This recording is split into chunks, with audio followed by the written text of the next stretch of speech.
Do you want to practice for the B2 First Reading and Use of English Part 2 Open Close? Today, let's look into an FC sample test provided by Cambridge. Let me guide you through it.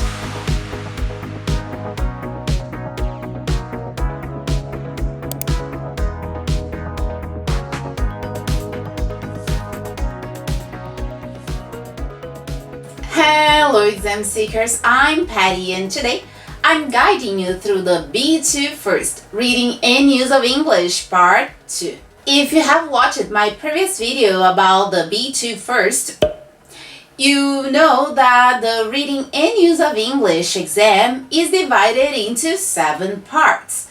Part 1, Multiple Choice Cloze. Part 2, Open Close. Part 3, Word Formation. Part 4, Keyword Transformation. Part 5, Multiple Choice. Part 6, Gap to Text. And Part 7, Multiple Matching. I've already made a video on Part 1, Multiple Choice Cloze. Make sure you check it out.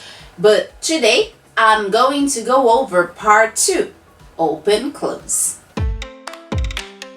What is a cloze test? According to the Cambridge Dictionary, it is a test consisting of a piece of text with words missing that you have to fill in. This is also a fill in the gap question activity, as in Part 1, Multiple Choice Cloze. The difference between multiple choice cloze and open close is that the open in this case means that you are free to guess the words, no terms to choose from. Therefore, an open close test is a test with missing words that you have to fulfill with a specific vocabulary, but no options are provided.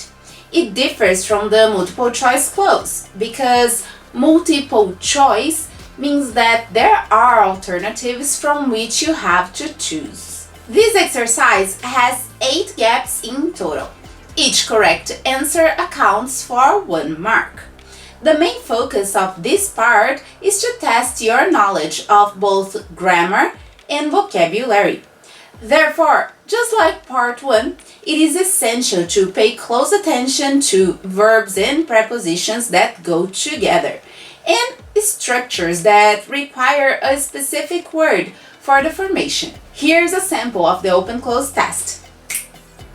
Since options are not provided, it is pretty important to go through the text to get a more general idea of it before delving into the spaces to complete the text. By doing so, you have a better understanding of what comes before and after the gap. Then you can choose the best words and increase your chances of getting them right. Well, let's check the text. The first gap is already fulfilled, but let's understand it. So I erased the answer for you guys to check, alright? So, I work a motorbike stunt rider. That is, I do tricks on my motorbike at shows. When we say that we do a certain job, we usually say that I am, my job is, I work as. The sentence in the text says, I work. So the correct answer is S. Easy, right? Let's read the second sentence. The Le Mans racetrack in France was... I first saw some guys doing motorbike stunts. What is the word you use when you want to track a specific point? If you answered where, you are right. The Le Mans racetrack in France was where I first saw some guys doing motorbike stunts. So far, pretty easy, right? Now, let's look at the second gap. I'd never seen anyone riding a motorcycle using just the back wheels before. I was impressed. I went straight home. By reading the phrase, I was impressed, you feel that it is complete. However, the text asks for a word between the word was and the adjective impressed. What would you put here? We are working here with an adverb, right? Because adverbs qualify the adjectives. So what is the adverb that best fits in this gap? There are many adverbs that we could use here. Pretty, so, very, etc. That's why you need to read the whole sentence to understand the intent of the writer. By reading this sentence, I get the impression that because I was impressed, I did another action. Let's read it again. Just the back wheel before I was impressed, I went straight home. Do you have the same feeling? Well, if you do, I believe that the word so is the one that fits best here. What do you think? In terms of collocations and dependent preposition, let's look into the fourth gap. Question 12. I have a degree, mechanical engineering. What is the word that collocates with degree? It's a preposition. Let's look at some common prepositions that can go here, alright? So, A, degree at. B, degree of. C, degree in. D, degree on. What do you think is the correct preposition here? If you answered C, a degree in, you are right.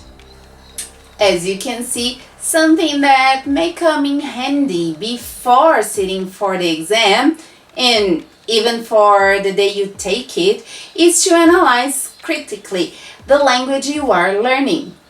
Get familiar with the prepositions that come after verbs and words that are always together.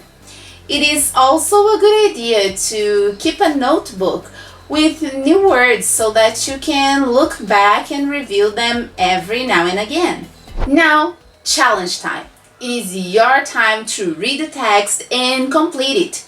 Be sure to read the whole sentence before attempting to complete the gaps. Alright? Well, I hope you have enjoyed it and that the sample helped you understand how this part of the exam works. If you have questions or want to share some thoughts, comment in the comment section below.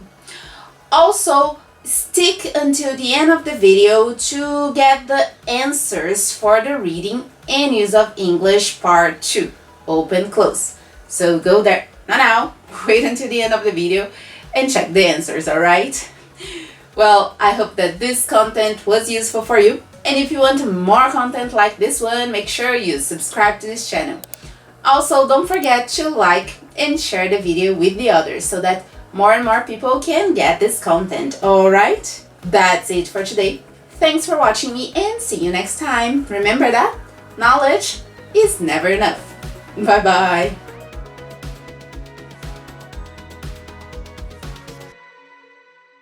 Oh, don't forget to check the description because it's there, the place where I put the sample for you guys to check and practice, alright? Well, practice and go to the end of the video to check the answer key, alright? Well, I know that you're here for the answers, aren't you? So let's check it out. 9, where. 10, so.